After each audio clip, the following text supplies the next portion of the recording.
नमस्कार, आपका स्वागत है। दोस्तों, महाभारत ग्रंथ में मनुष्य को भोजन करते समय कुछ बहुत ही जरूरी नियम बताए गए हैं। अगर कोई मनुष्य नियमों का पालन करते हुए भोजन करता है तो उसे आरोग्य के साथ ही सुख, समृद्धि और वैभव की प्राप्ति होती है। शास्त्रों में बताए गए ये नियम वैज्ञानिक दृष्टिकोण से भी परिपूर्ण है। इस प्रकार से भोजन करने पर मनुष्य सभी देवी देवताओं का आशीर्वाद प्राप्त करता है। अतः आप भी भोजन करते समय इन नियमों का पालन अवश्य करें। तो आइए बिना देरी किए जान लेते हैं वो कौन से नियम हैं।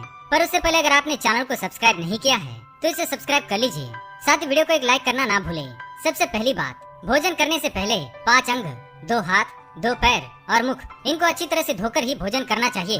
भोजन से पहले अन्न देवता एवं अन्नपूर्णा माता की स्तुति करके उनका धन्यवाद देते हुए तथा सभी भूखे प्राणियों को भोजन प्राप्त हो, ईश्वर से ऐसी प्रार्थना करके ही भोजन को शुरुआत करनी चाहिए। भोजन बनाने वाली महिलाओं को स्नान करके ही शुद्ध मन से मंत्र जाप करते हुए ही रसोई घर में भोजन बनाना चाहिए। सबसे पहले 3 रोटियां, एक गाय के लिए, एक कुत्ते के लिए और एक कौवे के लिए अलग निकालकर फिर अग्निदेव को भोग लगाकर ही घर वालों को खिलाना चाहिए। भोजन किचन में बैठकर ही सभी के साथ करें। प्रयास यही करना चाहिए कि परिवार के सभी सदस्यों के साथ मिल बैठकर ही भोजन किया जाए। नियम अनुसार अलग अलग भोजन करने से परिवार के सदस्यों में प्रेम और एकता कायम नहीं हो पाती है। भोजन का समय प्रातः और सायंकाल ही भोजन का विधान है, क्योंकि पचन क्रिया की जठराग्नि सूर्योदय से 2 घंटे के बाद तक एवं सूर्यास्त से 2.5 घंटे पहले तक प्रबल रहती है। जो व्यक्ति सिर्फ एक समय भोजन करता है वह योगी है, और जो 2 समय भोजन करता है वह भोगी कहा गया है। तीसरी बात, भोजन की दिशा।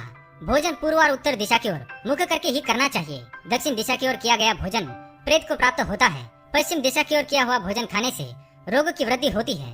चौथी बात, ऐसी अवस्था में भोजन ना करें। शैया पर बैठकर अर्थात बिस्तर पर बैठकर अपने हाथों पर रखकर या टूटे फूटे बर्तनों में भोजन कभी करना नहीं चाहिए। मलमूत्र का वेग होने पर भी भोजन करना नहीं चाहिए। कलह अथवा क्लेश के माहौल में भी भोजन करना अनुचित माना गया है। अधिक शोर शराबे के स्थान पर भी भोजन करना उचित नहीं। पीपल एवं वट वृक्ष के नीचे बैठकर भी भोजन नहीं करना चाहिए।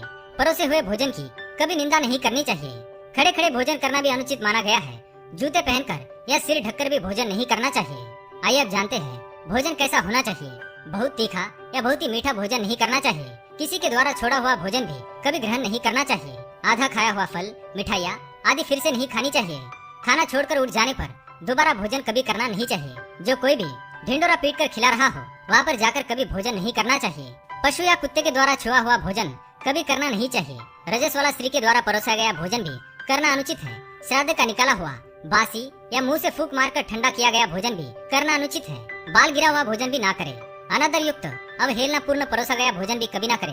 कंजूस के द्वारा वैश्या के हाथ का, शराब बेचने वाले का दिया भोजन भी और ब्याज का धंधा करने वाले व्यक्ति का भोजन भी कभी करना नहीं चाहिए। छठी बात, भोजन करते समय ध्यान रखें। भोजन के समय मौन रहे। रात्रि के समय भरपेट ना खाए। अगर भोजन करते समय बोलना आवश्यक है तो केवल सकारात्मक बातें ही करें।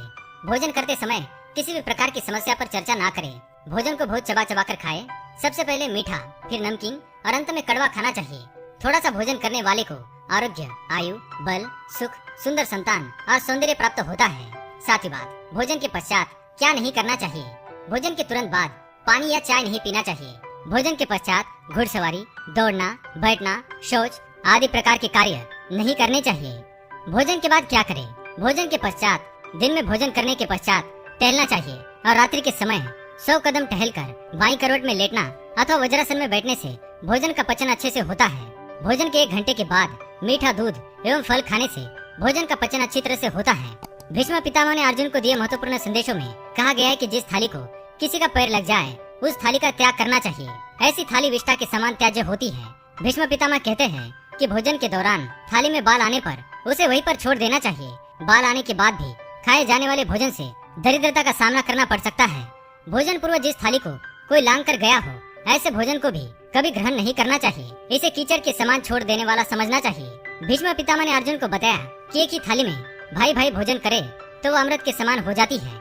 ऐसे भोजन से धन धान्य, स्वास्थ्य और लक्ष्मी की वृद्धि होती है। भीष्म पितामह के अनुसार पति पत्नी को एक ही थाली में भोजन करने को निषिद्ध माना गया है। भीष्म पितामह के अनुसार एक ही थाली में पति पत्नी भोजन करते हैं तो ऐसी थाली मादक पदार्थों से भरी मानी जाने वाली होती है। पत्नी को पति के भोजन के उपरांत ही भोजन करना चाहिए। इससे घर में सुख समृद्धि बढ़ती है।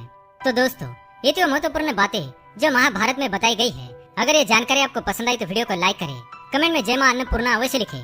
साथ ही चैनल को सब्सक्राइब करें ताकि आप ऐसे आध्यात्मिक जानकारी वाले वीडियो देख सके। धन्यवाद।